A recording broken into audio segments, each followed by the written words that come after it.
I'm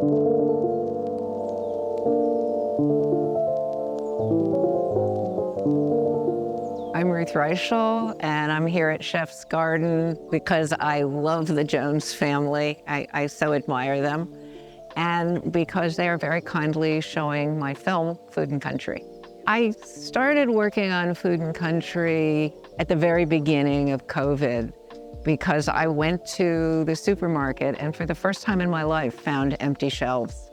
And I came home and said to my husband, you know, I think this is the moment I've been waiting for my entire career. This is the moment when Americans will stop taking food for granted, when they will understand that we have been so fortunate. We just have been able to count on the fact that food exists. And this may be a pivotal moment. I want to have a record so that 50 years from now, people will understand step by step how we got where we are. And actually, the first people I called were the Joneses. Their business, Chef's Garden, is 100% restaurants. And what's going to happen to them when there are no restaurants anymore? The restaurants were all closed. You know, then I just started calling chefs, farmers, ranchers, fishermen, policy people. At that point, I had been writing about food for 50 years, and I really thought I understood how the food system works. I realized that I didn't know anything. In actually talking to the producers, I finally understood how difficult producing food is in this country and thought, we have to change that. You know, I used to go out and I'd give these speeches and I would say to people, you know, the great thing about food is that we vote with our dollars, and if you don't like the way the system is, you can change it. All you have to do is buy the right food.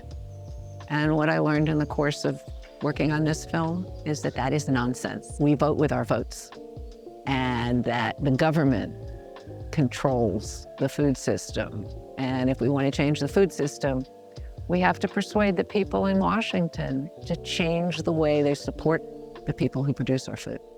I wish it had gotten into the film, but what didn't get into the film, because it's such a complicated issue, is the whole issue of NAFTA and how what American food policy about corn has done to Mexico.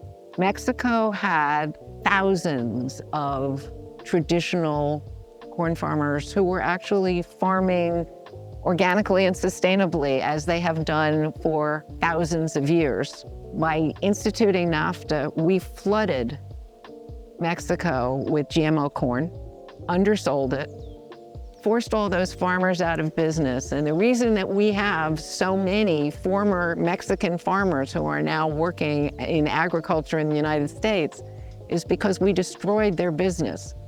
You know, the other thing, because we do really talk about, you know, America's response to the end of World War II to decide that this country was going to have the cheapest, most abundant food in the world. I mean, it was a very specific policy of the government. And what you see is what the repercussions of that policy have been throughout every community in America. I believe that storytelling is what human beings do. It's how we communicate. We tell stories. For me, one of the real problems with food is that we haven't devoted enough energy to telling our stories of food. I genuinely believe that the only way we're ever going to change things in the food system is by telling the stories. And so, like, when you hear the Chef's Garden stories, if you are not moved by that, you are not human. You know, we have approached food through statistics and recipes, and it's time that we approached it through stories.